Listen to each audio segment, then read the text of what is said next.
Tony D and Little Joan with a screenwriter's rant on theater camp, low budget comedy about summer camp for theater kids and the crazy adults who run it. Smash like and subscribe. Thank you for smash liking and subscribing. Check out my books. The links are in the description. Comedy Horror in South Jersey. It's the Pineys. Books 1 through 11. Available at Amazon.com. Don't forget, Kindle Unlimited is free. So, it's comedy, low budget. Ben Platt. I can't pronounce that. Ayo or Debidi? Molly Gordon as the various instructors dealing with a bunch of theater kids. Sundance winner. It looks mildly amusing. It's kind of some of the stuff I've seen before. If you've ever seen Waiting for Guffman, a lot of that. But with a lot of new faces here that I don't recognize. Some of the kids seem to be in the mix, but the focus mainly seems on the adults and doing inappropriate things at the summer camp. The show they're putting on is some sort of disco show, probably at Studio 54, with inappropriate drug references, and then they're going to put the kids on all sorts of pressure to do a show that hardly anybody will see, and that's part of the joke too. So I think it'll be amusing. It looks okay. It looks like it would get tired after a while with all the theater jokes, unless you're a theater camp kid. Maybe not. So I think it'll be okay. I think the funniest standout is this dude. He's sort of a frat bro amongst all the theater kids. So he's like the least gay of the characters. And he has good energy. The other characters kind of blend in all together because they're all fabulous theater people. And it kind of doesn't have the layered characters that Waiting for Guffman would have, or one of these other movies. I actually confused this with another movie about theater because I thought I already saw it. It came out during the pandemic, so I thought maybe they delayed its release and this was it and they renamed it, but no. Okay, so first act, this will probably follow summer camp, right? The campers are, you see a little bit of the camp before the campers arrive, then the campers arrive.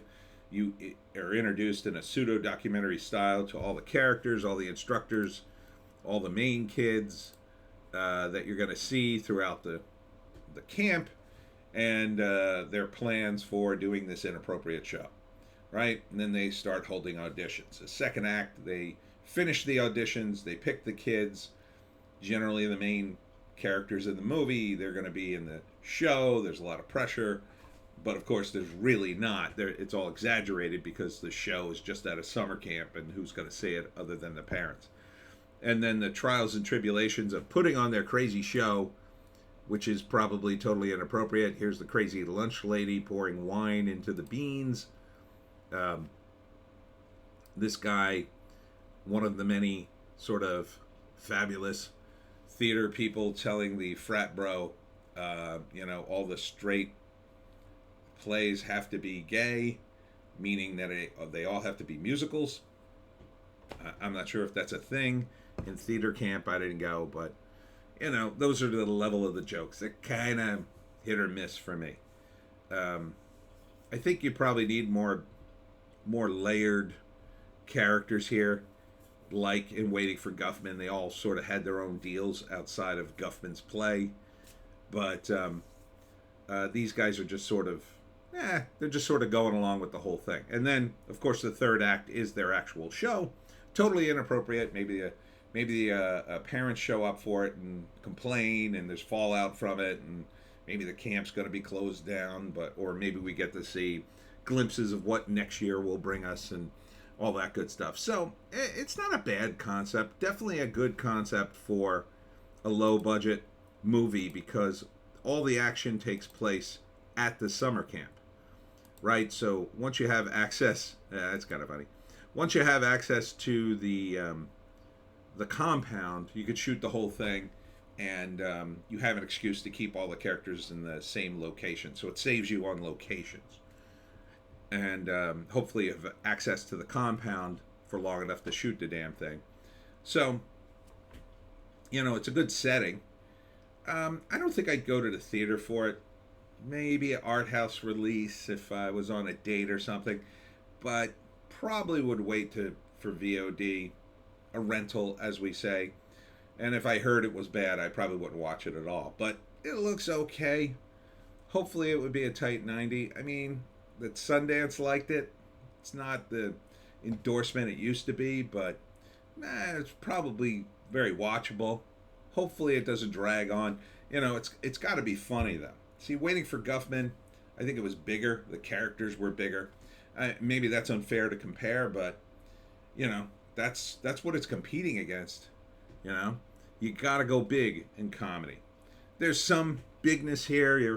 You're a fabulous character, but a lot of the characters are fabulous, so they kind of blend in. So you got to distinguish all these different characters and give them different goals and stuff.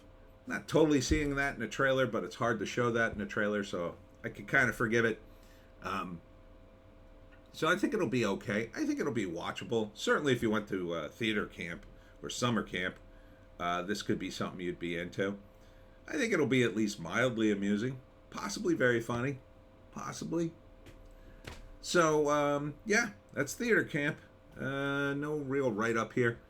All right, that's it for me, Tony D and Little Joan. I'm at Waltfest today in Laurel Springs, New Jersey.